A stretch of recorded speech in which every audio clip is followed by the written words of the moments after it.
안녕하세요. 이번 강의를 맡은 행동분석가 김수경입니다. 지적장애와 자폐성 장애에 대해서 알아보는 시간을 가질 겁니다. 그리고 그들과의 의사소통을 위한 우리의 사회적 에티켓에 대해서도 알아보겠습니다. 이번 강의를 통해서 그들에게 주는 교육과 지원이 얼만큼 소중하고 중요한지에 대해서 알아보는 시간을 가지겠습니다. 감사합니다.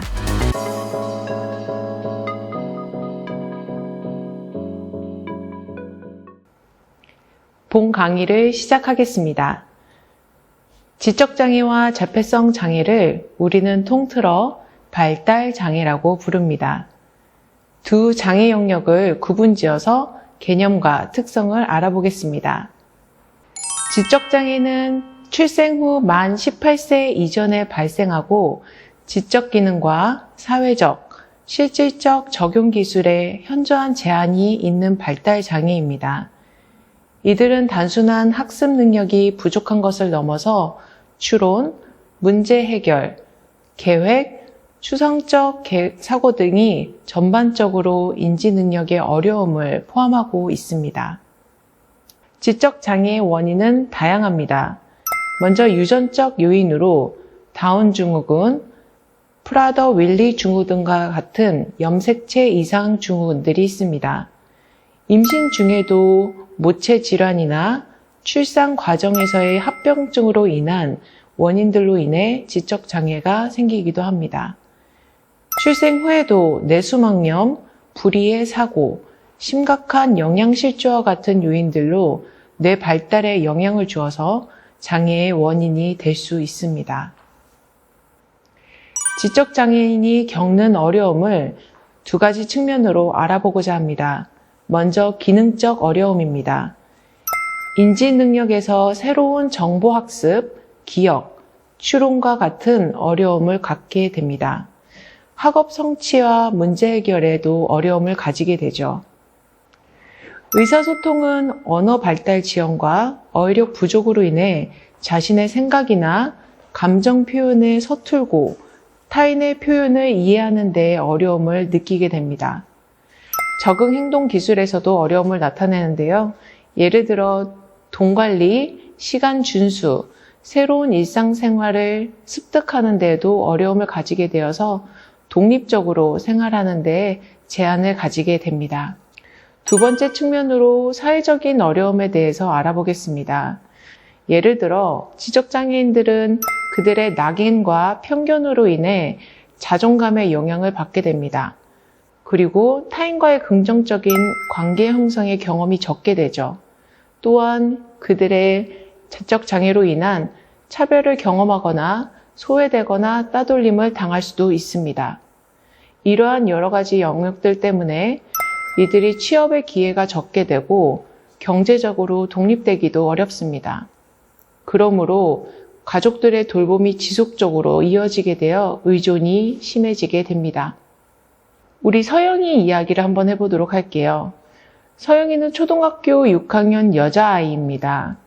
이 친구는 친구들에게 관심이 많고 친구들과 놀고 싶은 마음이 아주 큽니다. 초등학교 저학년 그리고 학교 가기 전까지만 해도 친구들과 아주 잘 지냈던 친구입니다.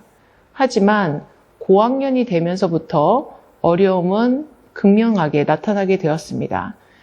서영이가 가져가야 될 학습적 영역에 있어서 어휘와 사고력 확장에 어려움이 생겨 학습에 따라가는 거에 어려움을 가지게 되었죠. 또한 고학년이 될수록 또래들이 가지게 되는 비언어적인 의사소통 또는 그들만이 갖고 있는 뉘앙스들을 캐치하는 데가 어려워 또래와의 의사소통이 저하되게 되었습니다. 그래서 또래에게 관심을 받거나 또래와의 관계의 경험이 적어지게 되었죠. 그것으로 인해 서영이는 점점점 더 자존감이 낮아지고 어려움을 느끼게 되었어요. 또한 학교 생활 기술에서도 어려움을 가지게 되었는데요. 고학년이 될수록 늘어나는 학교 교과 과목과 그리고 여러 가지 시간 준수, 학교 학습 준비들에 어려움이 생겨서 학교 생활에서도 적응하는 데 어려움을 갖게 되었습니다. 우리 지적장애인들과의 사회적인 의사소통을 위한 우리 에티켓에 대해서 알아보도록 하겠습니다. 먼저 쉬운 단어와 명확한 문장을 사용해야 합니다. 그들에게 복잡한 표현 대신에 간단하고 분명한 언어로 의사소통해 주셔야 합니다. 두 번째, 가장 중요한 부분입니다. 충분한 기다림을 제공해야 합니다. 즉각적인 대답을 요구하지 말고 생각하고 말할 수 있는 시간을 충분히 제공해 주세요. 그리고 기다리면서 저희의 존중하는 태도도 중요합니다. 당사자의 생각을 존중하고 대신 결정하거나 강요하지 않도록 우리의 태도를 다시 한번 점검해야 될 것입니다. 긍정적인 상호작용을 하도록 우리가 우리 스스로를 다시 되새겨 봐야 됩니다.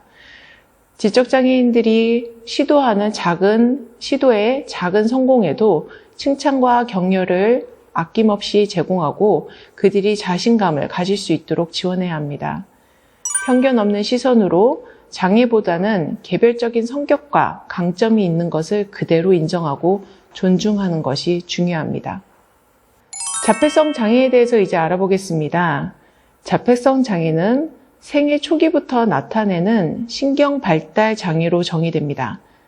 사회적 상호작용과 의사소통에서 지속적으로 어려움을 가지고 있고 제한적이고 반복적인 행동, 관심, 활동들을 보이게 됩니다. 이러한 특성은 개인마다 심각도 또는 양상이 매우 다르기 때문에 우리는 스펙트럼이라는 용어를 사용하게 됩니다. 자폐성 장애는 지능 발달과 직접적인 관련이 없으며 지적 기능이 평균 또는 우수한 경우도 있고 지적 장애를 동반하는 경우도 있습니다. 자폐성 장애는 당일 유형으로 구별되지 않으며 증상이나 그 정도, 특성이 매우 다양한 형태로 나타내게 됩니다. 핵심 특징들을 한번 살펴보도록 할게요. 첫째로 사회적 상호작용과 의사소통에서 지속적인 어려움을 가지게 됩니다. 그들은 눈맞춤, 표정, 몸짓 등의 비언어적인 의사소통에 아주 많이 서툽니다. 또래와의 관계를 맺고 유지하는 데도 어려워서 혼자 있기를 선호하는 것처럼 보일 수 있어요. 두 번째로 제한적이고 반복적인 행동 또는 활동들에 강한 집착을 보입니다. 예를 들어 손을 흔들거나 몸을 흔들거나 같은 반복적인 행동을 지속적으로 하는 것을 관찰할 수 있습니다. 그리고 이들은 일상생활에서 작은 변화에도 극심한 불안을 느끼게 됩니다. 원래 자기가 하던 패턴에서 벗어난 예측이 가능하지 않은 일들을 선호하지 않고 원래 하던 패턴 그대로를 이어가는 것을 선호하게 됩니다. 셋째로 특정 감각적 특성을 가져서 과민하거나 둔감한 반응을 보이게 됩니다. 예를 들어 작은 소리에 크게 놀래거나 특정 옷의 촉감을 견디지 못해 절대 그 옷을 입지 않는 경우들도 있습니다. 넷째로 집행 기능에 어려움이 있습니다. 활동이나 과제 수행의 시작이나 마무리를 스스로 할 수가 없어요. 이는 독립적인 이행을 하는 데 어려움이 있기 때문에 옆에 있는 사람에게 의존하여 그 시작과 끝을 마무리가 타인으로부터 나오게끔 됩니다. 이걸 소위 저희가 부르기는 촉구 의존이 강하다라고 표현합니다. 자폐성 장애인의 기능적인 어려움을 알아보겠습니다. 먼저 언어 발달 지연과 표현의 어려움이 있습니다. 언어 능력이 뛰어나더라도 대화의 맥락을 이해하지 못하거나 상투적인 표현을 반복하는 경우가 있습니다.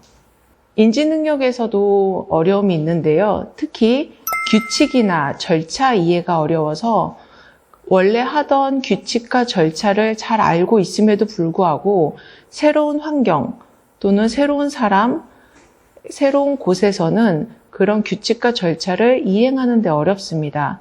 소위 저희가 말하는 일반화가 어렵다고 합니다. 또한 시작과 끝을 스스로 할 수 없는 집행 기능의 결여로 독립적으로 이행하는 데에도 어려움이 많이 나타납니다. 이들은 예상치 못한 상황이나 스트레스 조절에 취약성을 가지고 있습니다.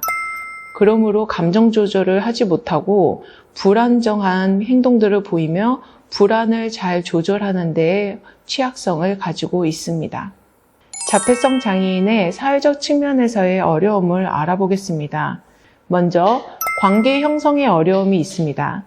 그들은 비언어적인 신호들, 저희의 표정, 몸짓, 뉘앙스들을 이해하기가 부족하기 때문에 의미 있는 관계를 맺거나 유지하는 데 어려움이 많습니다. 둘째, 고립감과 소외를 느끼게 됩니다.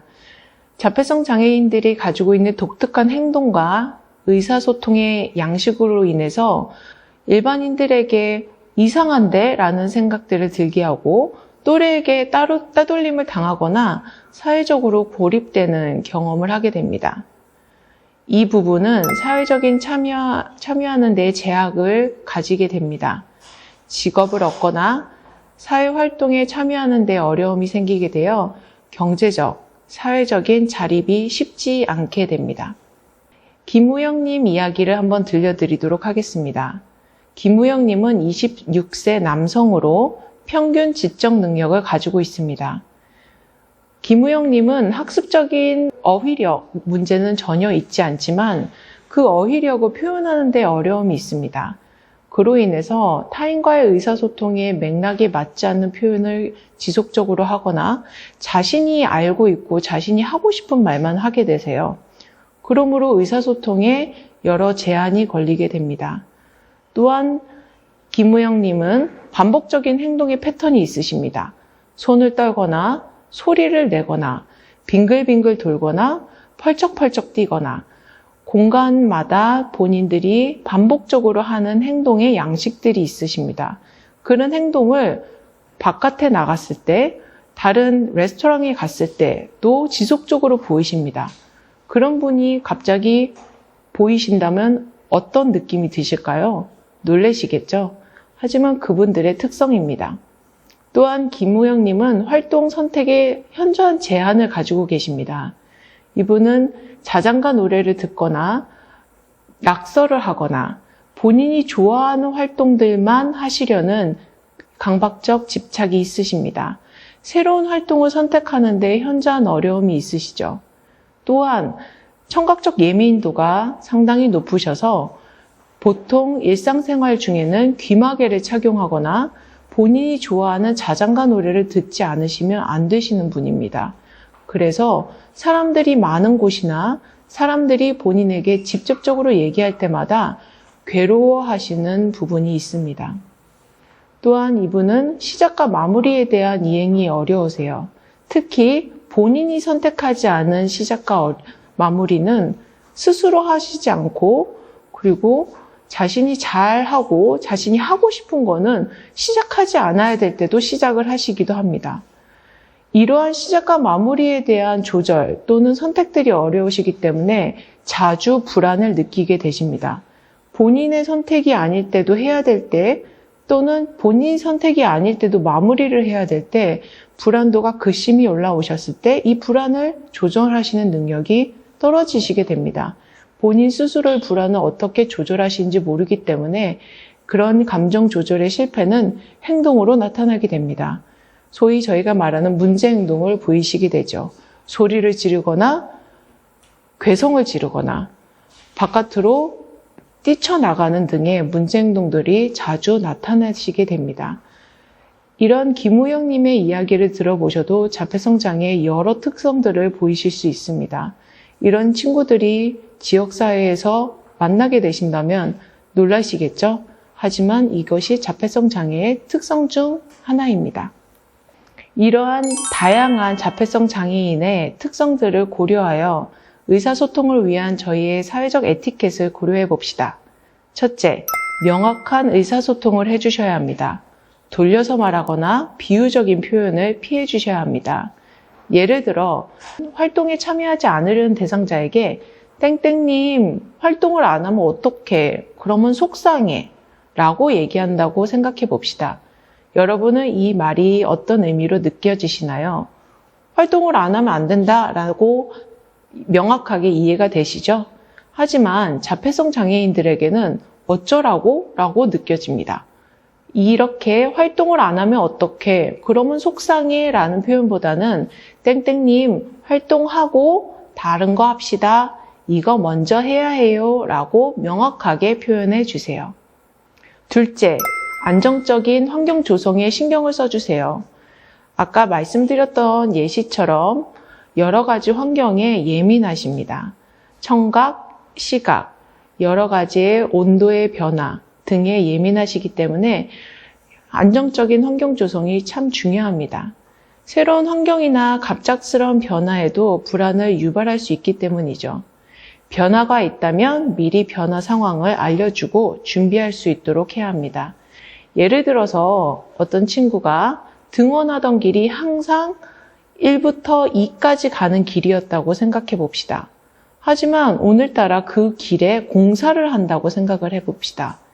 그 공사 때문에 항상 이 친구가 가던 1에서 2에 가는 루틴이 깨져야 되는 상황이라면 갑작스럽게 그냥 가던 길을 돌아간다면 이 친구는 당황해 할 겁니다. 원래 자기가 가던 길이 아니거든요. 이런 친구들에게 가야 해. 오늘은 공사야. 그 상황에 맞닥뜨려서 이 친구를 교정하게 한다면 그 친구는 그 자리에서 누워버릴 수도 있어요. 그 친구는 소리를 지를 수도 있습니다. 이게 아니기 때문입니다. 이런 친구에게는 미리 알려주는 거, 예측할 수 있게끔 해주는 것이 정말 중요합니다. 예를 들어 등원하기 전에 이 친구에게 오늘은 가는 길이 바뀌어야 돼. 공사를 하거든. 공사하기 때문에 오늘은 2에서 3의 길로 가야 돼 라고 미리 알려주거나 또는 공사 사진을 제공해서 공사 중이야. 다른 길로 가야 돼 라고 알려주는 것이 정말 중요합니다. 셋째, 존중하는 거리를 유지해 주세요. 억지로 눈을 맞추거나 신체 접촉을 시도하지는 않아야 합니다. 자폐성 장애인들은 신체적 접촉을 그렇게 좋아하진 않는 경우들이 대부분입니다. 이쁘다고 귀엽다고 갑자기 안거나 만지거나 하는 행동은 하지 않고 당사자가 편안함을 느낄 수 있는 거리를 유지해야 합니다. 또한 의사소통을 할 때 자주 눈 맞춤을 어려워하실 수 있어요. 그러면 억지로 눈 보세요 라고 표현하기보다는 그들이 어디를 가리키는지 쳐다보고 있는 눈빛보다는 전반적인 얼굴을 바라보며 편안하게 의사소통을 이어가 주시길 바랍니다. 넷째, 개별성을 인정하는 태도가 중요합니다. 쇼 교수님의 말을 인용하면 오늘 만난 자폐인이 당신이 만난 최초의 자폐인이다 라는 말이 있습니다. 이 말은 당신이 만난 자폐인이 모든 자폐의 특성을 대표하지 않고 그들은 각자의 고유성을, 특성을 가지고 있음을 나타냅니다. 오늘 처음으로 자폐인을 만나셨다면 그들의 특수한 특성을 찾아보시는 관찰력이 중요한 시점입니다. 그들의 행동 양식에 존중하는 태도를 보여주세요. 갑자기 손을 흔들거나 특정 소리를 낼 수 있습니다. 갑자기 뱅글뱅글 도는 행동을 보실 수도 있어요. 그들의 행동 양식은 우리가 보기엔 이상합니다. 하지만 그들의 특성입니다. 그들의 행동 양식이나 소리를 들을 때 이상하게 보지 말고 개인의 특성으로 받아들이는 우리의 마음이, 우리의 인식이 필요합니다. 오늘 강의를 통해 지적장애와 자폐성 장애에 대해서 이해해 보았고 우리의 이해력을 높여 각 특성에 맞는 사회적 의사소통 에티켓을 살펴보았습니다. 오늘 강의의 요점은 지적장애인에게는 충분한 기다림을 제공해야 되고 자폐성 장애인에게는 명확한 소통, 예측 가능성을 제공하는 것입니다. 그리고 모든 표현을 의미 있는 메시지로 받아들이는 우리의 태도가 중요합니다. 우리의 작은 이해와 배려가 이분들에게 더 나은 사회 참여와 자립의 기회가 될 수 있습니다. 오늘 배운 내용들을 현장과 일상에서 적용하시고 보다 의미 있고 따뜻한 상호작용을 만들어 가시기를 기원합니다. 경청해 주셔서 감사합니다.